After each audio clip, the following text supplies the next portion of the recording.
Goeiedag en baie welkom hier saam met ons by ons oggendoordenkings. En ons praat hierdie week oor daai 1 Petrus skrif wat ons soveel keer herhaal van ons verhoudings en hoe kan ons tot 'n seën wees en hoe kan ons 'n bydrae lewer in hierdie Kersseisoene mense se lewens. Nou die einde van daai gedeelte dan praat hy selfs wanneer jy deur lyding gaan, dan moet jy weet God sal vir jou genade gee.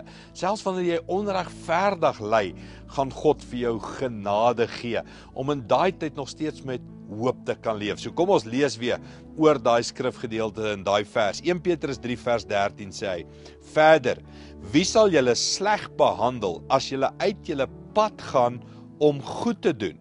Maar as dit inderdaad gebeur dat julle swaar kry, omdat julle doen wat reg is, sal God sy seën op julle laat rus.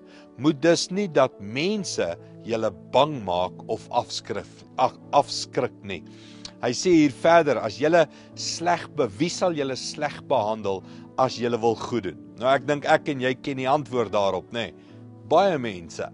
Want ons leef in 'n lewe waar, ja, selfs wanneer jy goed doen aan ander mense, is daar altyd maar nog die wêreldse omstandigheid van slegte goed gebeur met goeie mense.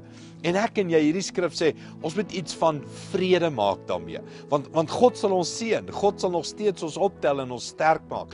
Ek dink ons almal het stories van die dag toe ons besluit het, ons gaan goed doen, en dan gebeur die teenoorgestelde. En ek kan vir jou soveel stories en humoristiese stories vertel. Ek dink aan my sussie wat eendag besluit, sy gaan vir iemand 'n lift gee met die kar van een plek tot 'n ander plek en sy's bang en sy weet nie of sy het moed nie en sy besluit sy doen dit en minder as 2 kilometer later hier kry sy 'n verkeersboete omdat sy te vinnig gery het en dan sê sy, maar ek het besluit ek gaan goed doen, hoekom kry ek nou 'n boete? Want jy het ook besluit om vinnig te ry, jy weet so, maar okay, dis so deel van ons lewe, dat selfs wanneer ons goed doen, is ons nie gevrywaar van die seer van hierdie omstandighede nie. En dan sê hy, as jy uit julle pad uit gaan om goed te doen. So nou wil ek jou eerder vra, hoekom besluit jy nie net eerder om goed te doen nie?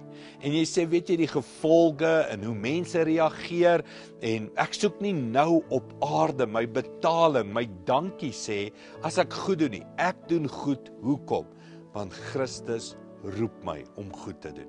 Ek wil dink aan Jesus, nee, hy kom aarde toe, word 'n mens, hy leef vir ons en dan word hy vermoor.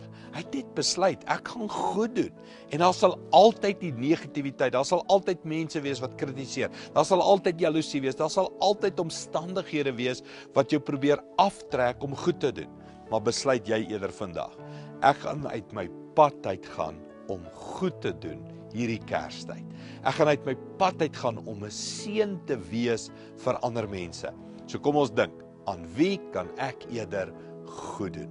Kom ons bid dit saam. Hemelse Vader, baie dankie dat U ons sterk maak. Here, almal van ons het al goed gedoen en seer gekry. Weerhou ons van bitter word en kwaad word, Here. En kom ons besluit net saam met U vandag, ek gaan eerder goed doen. Dankie daarvoor, Here. Help ons, wys ons waar kan ons goed doen hierdie Kerstyd. In Jesus naam.